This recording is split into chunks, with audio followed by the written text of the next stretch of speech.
Hey everyone, welcome back. Today we're going to focus on grading, okay? And I'm not talking about grading in a slab. Forget that, okay? We're going to talk about old school grading. And grading is going to be in the form of raw.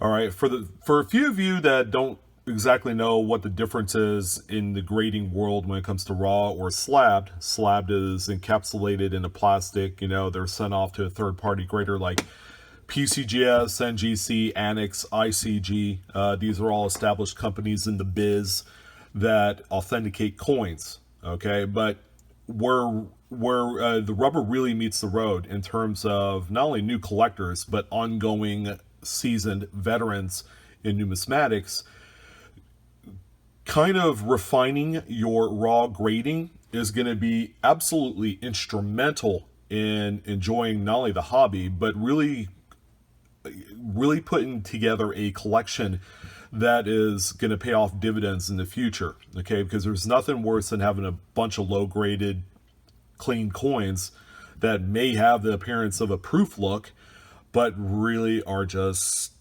junky coins. Okay, and ideally we're going to focus in on what I would consider to be the most important grade in coin collecting, especially early classics. Okay, and when I mean classics, it's going to be every previous generation of coin for every denomination, with exception of dollars.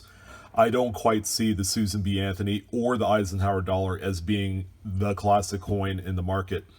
But any previous generation, like the Indian head cent, Buffalo nickel, Mercury dime, Standing Liberty quarter, Walking Liberty half dollar. As you can see, I skipped Franklin half dollar. I don't quite consider them what I would say super classic.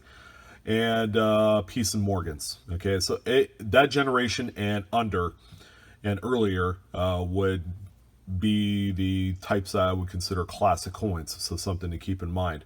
We are going to focus on the grade very fine.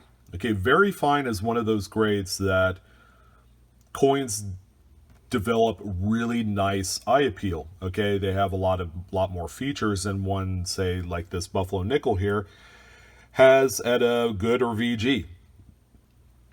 The Buffalo nickel, along with the Standing Liberty quarter, in history have been dubbed the worst designed coins. Okay, let me clarify. Okay, the designs on both coins are absolutely stunning and nice higher grades. Okay, the big design flaw is that these coins, the devices and features are set up higher on the coins, so they're going to be the first areas where they're going to wear the quickest.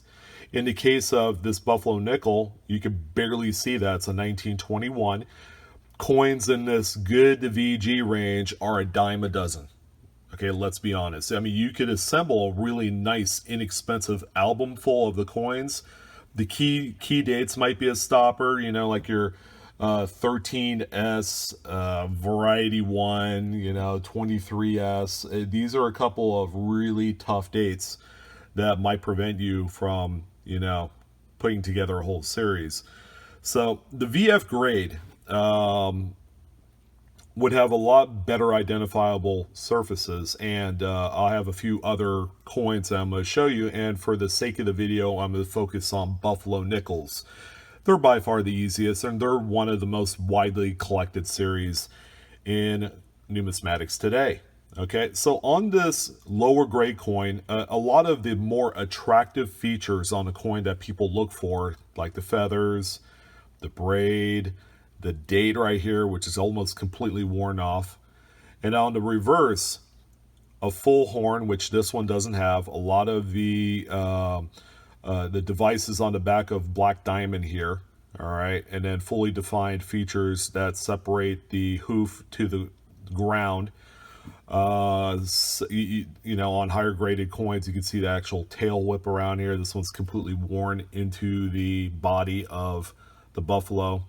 So that's a nice high grade or low grade example that most people will probably chase after, okay, because people just like the design. But if you really want to have coins that are going to retain their value and even double their value over time, Very fine is definitely the grade to aim for. Okay, and this is an example of a very fine coin. Okay, as you can tell from the previous coin, the 1921, you have a full date on this. Okay, furthermore, you see a lot more of the individual design lines and features of the feathers. Okay, you see more of the hair design. The facial feature looks incredible. Okay, that it's not all worn slick to where you can't see the individual wrinkles and creases of the buffalo or the Indian on the obverse of the coin. And what's really attractive is you have fully defined splits in the braid.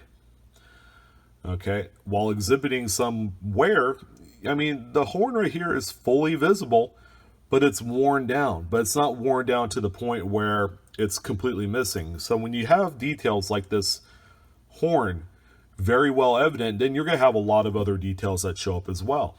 Like the tail right here, you can kind of see it whip around. You know, it kind of melds into the hind leg a little bit, but you could see, you know, part of the tail in the direction that it goes into. You could see a lot more of the musculature in Black Diamond, and plus you could see a separation between the short-haired body of the buffalo and what you would consider the big tufty, you know, hairy part of his back. Plus you have fully defined separation between the hoof and the ground. All right. What's really neat is the letters on the rim of the coin isn't taking shape with the rim, okay? Because with a lot of wear, that's one of those problem areas, like Liberty right here on the lower grade coin, and I'll bring back that 1921, are really unattractive. Okay, see that? The top of Liberty is worn into the edge of the coin.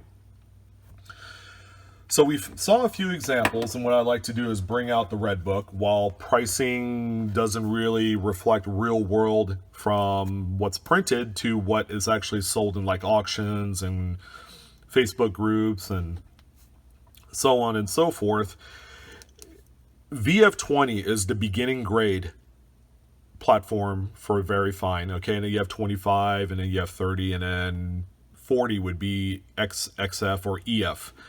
But if you looked at, let's say, a 1919, which is a really common dated coin where almost 61 million pieces were produced.